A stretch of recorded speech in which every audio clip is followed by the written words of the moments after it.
واقعا درسته. اینجا در دو تا فاصله زمانی کوتاه دو تا بله آقای پژمان جمشیدی ببری ساختمون آتیه سازان و واحد 35 رو بعد اونجا بخواید تجاوز کنی و دختره نذاره و شما بیهوش کنی طرفو و کارتو انجام بدی. ببین گو خور آدمی که مثل پژمان جمشیدی یا امثال پژمان جمشیدی هم پولش داره هم سرمایه‌اش داره هم مشهوره تو فضای مجازی توی دنیای واقعی دیگه نیازی نداره که کسی رو به زور ببره تجاوزش کنه. که انقدر هستن که فقط به خاطر اینکه یه شب باش بخوابن یا پیشش بمونن. چی داری چی کسی شعر داری میگی؟ باش سر مردم داره غیبت میکنی، هر کی حرف میزنی.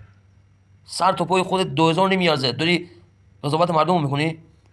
پلش اگه تو اون فیلم دیدی ما هم دیدیم. خب بی خود پشت سر مردم صفحه نچین، حاشیه درست نکن. تو گوز کدوم کونی هستی که راجع به یه ملت داری تصمیم میگی چیکار بکنه چیکار نکنه؟ تازه هر کی لخت جلوی یه تصویر باشه اون نشانه ای که کسی دیگه گرفته تجاوز کرده. تو کونت از چی میسوزه؟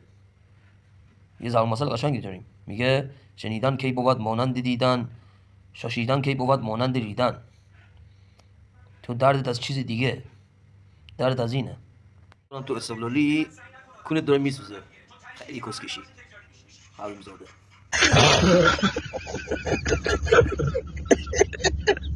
نقن